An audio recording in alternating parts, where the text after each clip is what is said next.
saberlo, ¿no? Pero por lo menos a través de esto uno tiene una idea de lo que las mujeres sufren en el proceso de dar a luz. Yo me acuerdo en el segundo bebé, Daniel, cuando Daniel nació, Amanda no usó ninguna droga. No hubo ningún epidural o nada. Fue 100% natural, ni una aspirina, ni nada. Y tenía yo el anillo de boda en mi dedo. Y Amanda quería que yo le diera la mano. Y esa fue una mala idea. Porque me apretó la mano tanto que el dedo que tenía el anillo estaba hiriendo los dedos que estaban alrededor. Eso fue tan fuerte que apretó. Pero es porque duele mucho, ¿verdad? ¿Verdad, hermanas? Bueno, yo no sé, pero parece. Qué bendición es tenerla a todas ustedes en esta mañana. Hoy estaremos nosotros enfocados en el libro de Samuel, en el capítulo 1, versículo 1 hasta el versículo 28. Samuel 1 hasta el 28. Este pasaje, o una gran parte de él, fue leído durante la lectura bíblica. Como el pasaje es tan largo, vamos a relatarlo y de vez en cuando tal vez vamos a referirnos a este. Vamos a iniciar, mis estimados, con una oración. Gracias, Padre, porque eres bueno, porque no hay nadie como tú, porque para siempre es tu misericordia. Rogamos, Padre, que en esta mañana nos hables, nos instruyas en tu amor, en tu verdad, conforme a tu misericordia. Y nos ayudes, Señor, a reconocer que tú eres Dios y a hacer oraciones a ese gran Dios que demuestren nuestra gran fe. Úsame como instrumento de tu amor y de tu gracia, en el nombre de Jesús.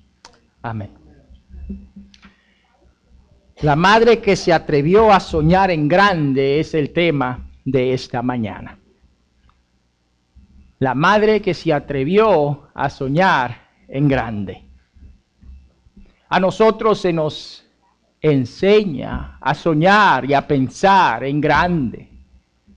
No sé si recuerdan ustedes una canción de Julio Iglesias que decía: vuela amigo, vuela alto. Porque la gente tira a matar cuando vuelas muy bajo.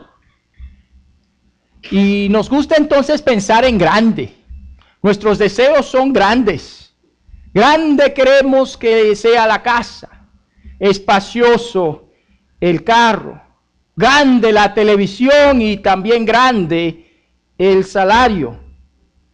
Grandes las esperanzas y también grandes lo son nuestros sueños. Pero incluso cuando pensamos y soñamos y esperamos en grande, el dicho sigue siendo cierto que mientras más grande uno es, más duele la caída. Y a veces hasta más rápido se cae. Por lo tanto, de vez en cuando escuchamos la idea de que más bien debemos nosotros de soñar más realísticamente, sueños más humildes que puedan ser obtenidos con mayor facilidad. En el pasaje, en nuestra historia de hoy, nosotros encontramos a una madre, a una futura madre, a una señora que decidió soñar en grande. Esta señora era de una comunidad llamada Ramatayim, Sufite, que era sufita, que era una sección montañosa en la tribu de Efraín, aunque ellos en realidad eran o pertenecían a la tribu de Leví. Recuerdan ustedes que la tribu levita era la tribu sacerdotal y ellos en sí no tenían designada una sección de la tierra de Israel, sino que vivían a través de todas las demás tribus en Israel. Y esta señora era la esposa de un hombre recto, de un buen hombre, se podría decir, un hombre que cumplía, de acuerdo al pasaje, con sus requerimientos religiosos. Un hombre que la amaba, pero no solo a ella, también amaba a la otra esposa que tenía. Y nosotros sabemos que cuando hay un trío amoroso, siempre hay problemas, ¿verdad que sí? De esto lo aprendemos nosotros en el caso de Jacob, ¿se acuerdan? Jacob, que no solamente amaba a Raquel, sino también que tenía a Lea. Y el resultado pues no fue muy placentero para ninguna de las partes involucradas. Esposa era del Elcana, un buen hombre, se podía decir. Y tal vez podríamos decir que de acuerdo al pasaje en 1 Samuel capítulo 1, tenía su estabilidad económica basado en la clase de sacrificios que él entregaba al Señor. Recuerdan ustedes que los sacrificios eran dependientes de la situación económica de las personas, ¿verdad que sí? Y que en el caso, por ejemplo, de Jesús, sus padres llevan apenas palominos y tórtolas cuando presentan al Señor, a Jesús en el templo, da a entender de que José y María pues eran prácticamente quebrados, no tenían mucho dinero. Pero en el caso del Elcana no notamos que lleva palominos y tórtolas, él lleva grandes ofrendas, lo cual da a entender que había solvencia económica, como se acostumbraba. En estas épocas de festejos religiosos, Elcana también ofrecía grandes banquetes a sus familiares, a sus hijos y a sus esposas.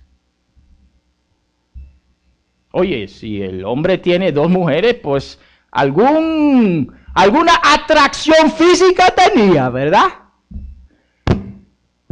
Tal vez no era así como yo, que por gran misericordia de Dios, como el amor es ciego, me hizo caso Amanda. Pero en el caso de Elcana no le hizo caso una mujer, le hicieron caso dos, ¿se acuerdan? Es posible que no solamente era de solvencia económica, sino también de un aspecto físico agradable y atractivo. Aparte del hecho de que era un hombre religiosamente fiel, que cumplía con los requerimientos religiosos. ¿Qué más podría pedir una mujer? ¿Qué más querría una mujer?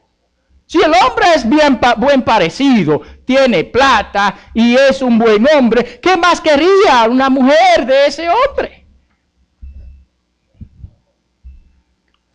¿Qué tal un hijo? Un hijo. Tal vez a alguien que continuara con el nombre familiar, pero que ella sea copartícipe en el proceso. Un hijo que demuestre que ella realmente no es una maldición como se consideraba en la antigüedad. Pues la esterilidad era considerada una maldición. Un hijo. Un hijo que mostrara que ella realmente le era fiel a Dios. Muchos en la antigüedad pensaban que la esterilidad era un castigo divino por causa de algún pecado cometido. Oh, si tal vez te arrepientes, tal vez el Señor te da un hijo. Si reconoces tu pecado, tal vez el Señor abriera tu vientre. Pero no había pecado alguno. Pero ¿cómo demostrarlo si no se tiene un hijo? Cierto, el esposo tal vez tenía solvencia económica, tal vez era buen parecido y obviamente era un buen hombre, pero cómo mostrar que ella era íntegra de corazón. Pero ella no solamente quería un hijo con el propósito de demostrar algo. Aparenta ser un deseo íntimo de muchas mujeres y muy natural el querer dar a luz a algún hijo, ¿verdad? Y posiblemente este también era el caso de esta mujer en Samuel, 1 Samuel, capítulo 1. Oye, ¿es mucho pedir un hijo?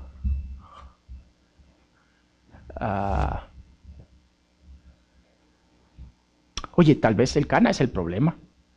Tal vez él tiene alguna clase de problema y por eso es que Ana no tiene un hijo. Pero recuerden, hay dos mujeres involucradas, aquí hay un triángulo amoroso. Y Penina, oye, quedó embarazada. Lo cual muestra que el Cana no es el problema, sino tal vez es ella misma. Y le nace otro hijo, y le nace una hija, y otro hijo, y más hijas. Gloria a Dios que la familia se está multiplicando, pero ella también quiere ser copartícipe de eso. Y aparte de eso, como en los triángulos amorosos siempre hay problemas, encontramos nosotros que Penina rechazaba a Ana y lo hacía de una forma muy desagradable. Ella sabía que su esposo, el Cana, favorecía a Ana. Pues cuando las porciones de comida durante las festividades religiosas eran entregadas, la porción para Ana era más grande. Y eso obviamente pues causó celos en el caso de Penina. Celos, y donde hay celos no hay paz. Penina, entonces, se mofaba de su situación, de lo bendecida que ella era, y denigraba a Ana. Oye, imagínate tener a alguien con el cual tienes que vivir, porque no hay otra opción, y con la cual siempre te está criticando y te está hiriendo continuamente a través de los años, como un dolor de diente que no se te va, o un dolor de cabeza que no hay calmante que te ayude. Oye, la desesperación eventualmente llegará. Recuerdo yo en una ocasión que tuve una infección en un diente. Ese fue el dolor más fuerte que yo he experimentado en mi vida. Obviamente yo no he dado a luz a nadie. Ni me he sometido a esa prueba que esos hombres se sometieron. Pero recuerdo yo como hoy que ese dolor fue aumentando mientras el tiempo pasaba, al punto tal de que era insoportable. ¿A alguien le ha pasado eso? Oye, uno no piensa. No te llega a pensamiento. Si te hablan, tú no lo oyes. Si te preguntan, tú no contestas. Y como hombre macho masculino, uno no grita, ¿verdad? Pero uno grita internamente. Un ruido que llega hasta los otros países. El dolor insoportable no permitía que yo durmiera. Y casi nada lo quitaba. Fui al doctor y me dieron, no recuerdo el nombre de la droga, pero es una pastilla grande que realmente es muy fuerte. Y recuerdo yo que no me hizo nada. Con el tiempo era más agudo ese dolor hasta que eventualmente cesó. En el caso de Ana, el dolor incrementaba con el tiempo, no solo por su deseo personal de tener un hijo, sino también por el trato que recibía de parte de Penina.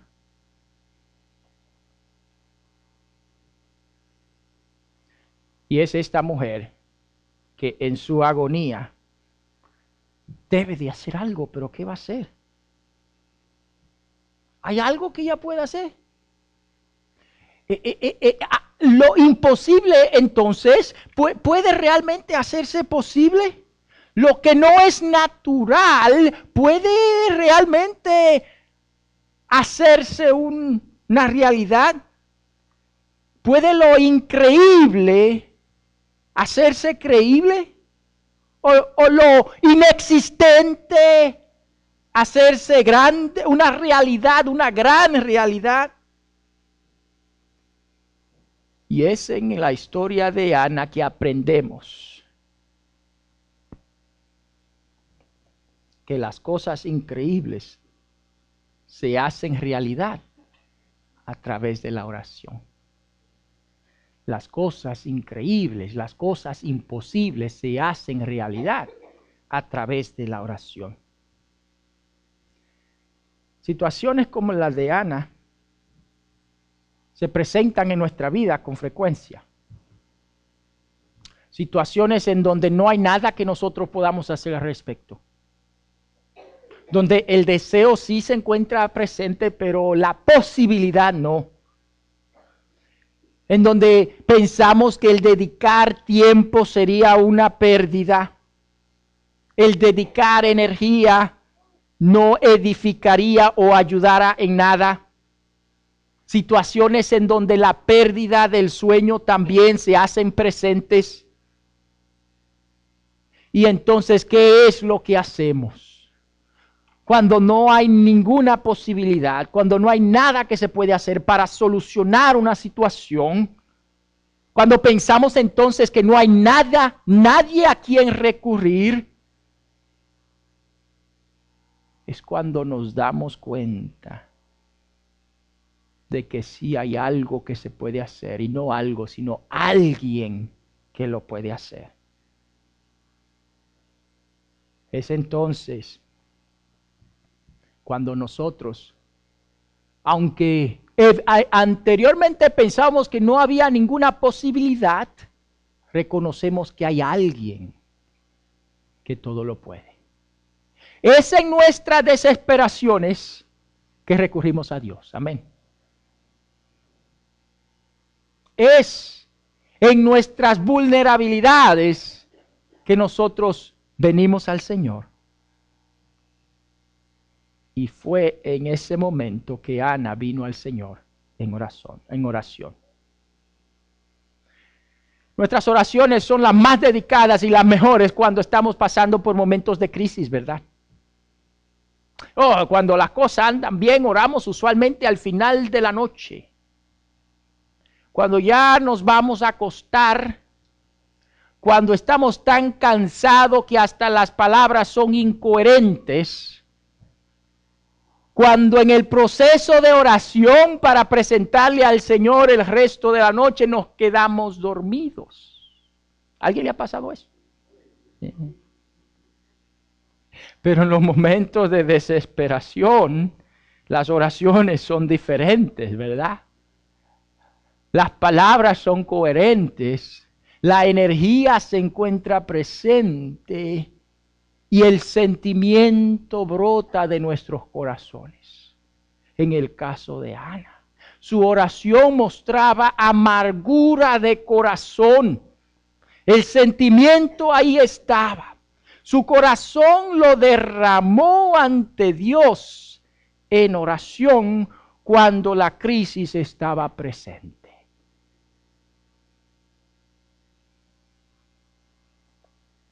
Pero aún así oró por lo imposible.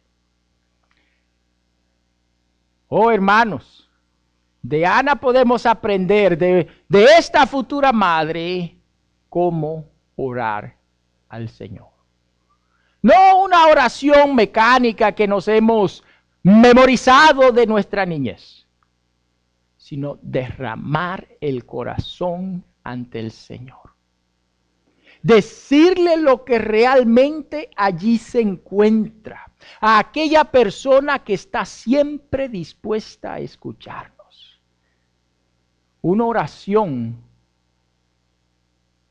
que mostraba su necesidad de Dios. no como la oración de aquel fariseo, recto ante los ojos de los hombres, quien oró al Señor en el templo, dándole las gracias porque él ayuna y diezma, y no es como los demás personas. Más bien, oración, tal como la del publicano que en el templo se pegaba en el pecho y decía: sé propicio de mi pecador.